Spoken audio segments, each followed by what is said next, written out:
At one of Tokyo's oldest and grandest Buddhist temples, the monks are praying before a great elephant tusk, brought out once a year for this occasion.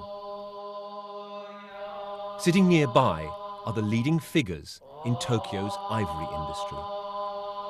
One by one, they get up to make their own prayers, to thank the elephants for their sacrifice.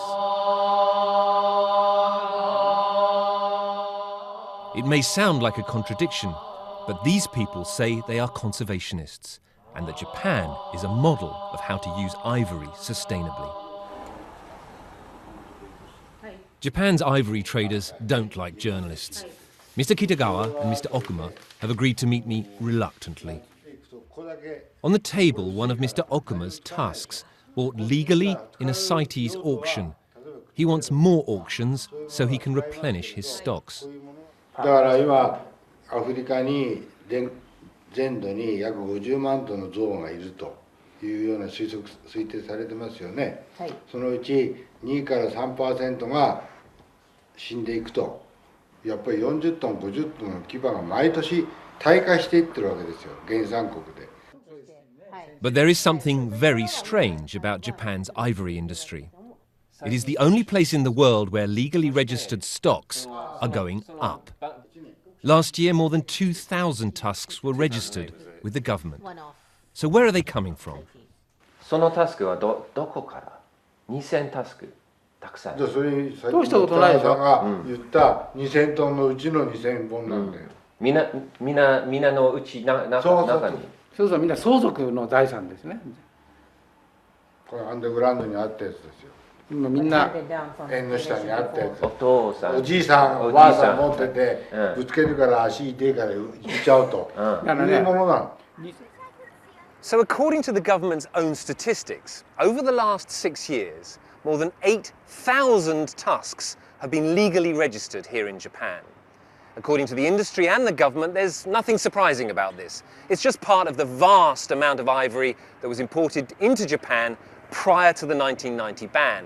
Since then, it's been sitting around in people's homes. But how do they know? At this tiny NGO in central Tokyo, Masayuki Sakamoto and his staff have been investigating.